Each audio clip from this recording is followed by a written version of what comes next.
Bonjour, voici la lettre numéro 7 que Catherine de Sienne a adressée à Grégoire XI. Dans cette lettre, sainte Catherine presse le souverain pontife de retourner à Rome et de ne pas suivre les conseils des cardinaux qui voulaient l'en empêcher. Cette lettre fut écrite à Avignon, où sainte Catherine arriva le 18 juin 1376. Au nom de Jésus crucifié et de la douce Marie.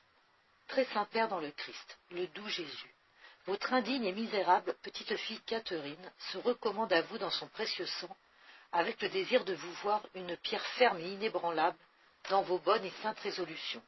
Résistez au vent contraire des hommes du monde qui vous persécutent, aux ruses et à la malice des démons qui veulent empêcher le bien que causera votre retour.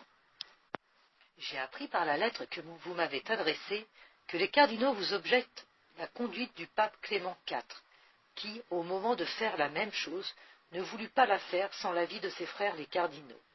Reconnaissons aussi qu'il renonça souvent à son avis, qui semblait le meilleur, pour suivre celui des autres.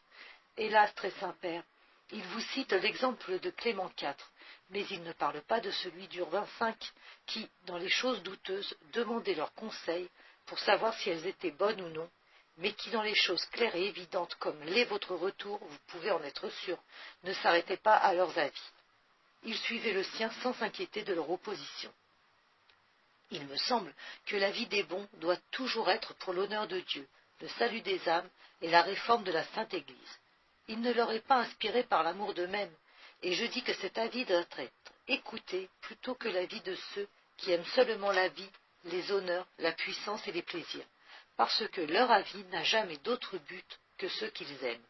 Je vous prie de la part de Jésus crucifié, qu'il plaise à votre sainteté de se hâter, usez d'une sainte ruse, paraissez vouloir différer beaucoup votre départ, et partez tout à coup.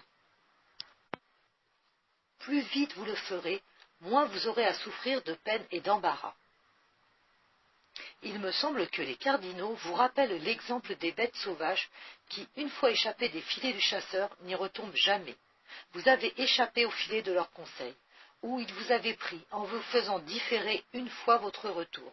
C'était le démon qui vous avait tendu ce piège, pour faire tout le mal que ce retard a causé.